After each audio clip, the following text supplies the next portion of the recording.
একটি পরীক্ষায় 17% পরীক্ষার্থী শুধু বাংলায় এবং 18% পরীক্ষার্থী শুধু ইংরেজিতে ফেল করে এবং 70% পরীক্ষার্থী উভয় বিষয়ে পাশ করে। যারা উভয় বিষয়ে ফেল করে তাদের শতকরা হার কত?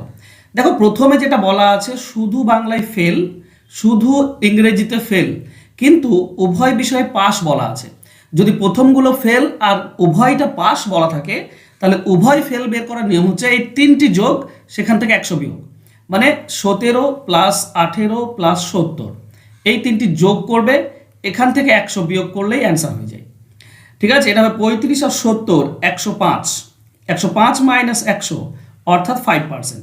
তাহলে উভয় বিষয়ে 5% ফেল করেছে, অ্যান্সার হবে অপশন এ।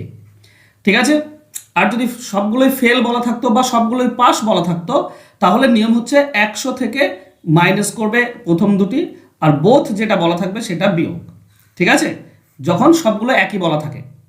আশা করছি বুঝতে পেরেছো। যদি ভালো লাগে অবশ্যই লাইক কমেন্ট শেয়ার করো। ধন্যবাদ।